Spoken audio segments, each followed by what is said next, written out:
Greetings everyone, I'm Sahira. As we all know, colorectal cancer, CRC, remains a major cause of death and disability. It is often classified into right-sided CRC, RCRC, and left-sided CRC, LCRC, which have been known to differ by their tumor behaviors, treatment outcomes, and prognosis. My question is, why do we see such differences? To answer that, we need to really understand the concept, the role of tumor microenvironment, aka tumor stroma, that contribute to CRC progression. So imagine that a solid tumor as a ball that is packed, surrounded with many stromal cells, including cancer-associated fibroblasts, CAF.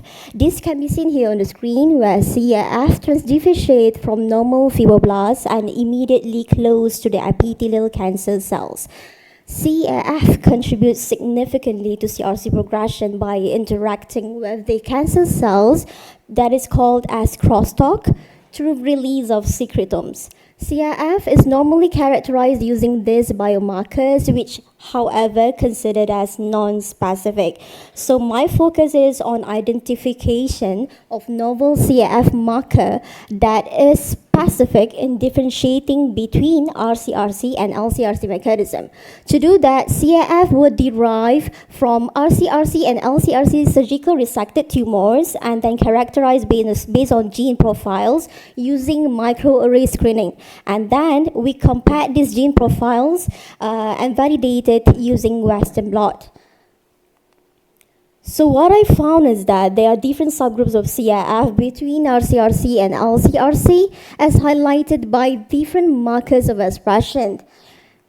And interestingly, I also found that there is a novel marker, RBPMS, that stands for RNA binding protein with multiple splicing. Sorry for that, I don't know about the line size. And then this protein has been reported to be involved in the tumor invasion and metastasis of human CRC cells, known to interact with TGF-beta1. This suggests the potential signaling pathways that may have involved, such as TGF-beta1 signaling in differentiating between RCRC and LCRC mechanism. As overall, these novel findings signify the critical role of CAF that play towards differentiating the mechanism of RCRC and LCRC with regards to tumor microenvironment, and suggest the potential value of CAF as the key for targeted approach with RBPMS as a novel marker in CRC screening purposes, particularly for its-sidedness. Basically, the more we learn about this CAF, the better chance we have at designing effective targeted approach for CRC screening. Thank you, that's all. Thank you, Ms. Sahira. Question from the floor?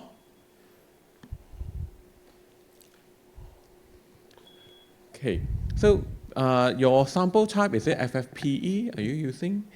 Fresh surgical resected tumors of RCRC and LCRC. And how do you actually isolate these?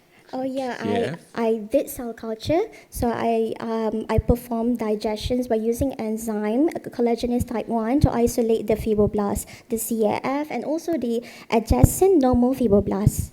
Right. So when the cell's going through the cell culture, would it affect the transcriptional profile? Oh yeah, there are some studies that have mentioned about the possibility that it would also affect the transcription profiling because of the cell culture itself. So further investigation are warranted, like including any like 3D culture format like CRC culture spheroids and organoids that would provide more further insights towards characterizations and more accurate profiling of the CAF subpopulations in CRC. Right. Okay. I hope that answers. Any further questions on this? Actually, I have a suggestion for you to even consider, even with the FFPE, you can now do a spatial transcriptomic.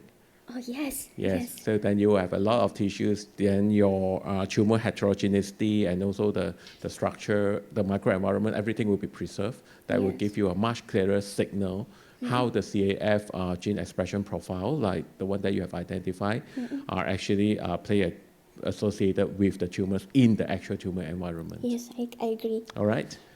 Okay. With that, thank you, Thank you. Miss Sahira.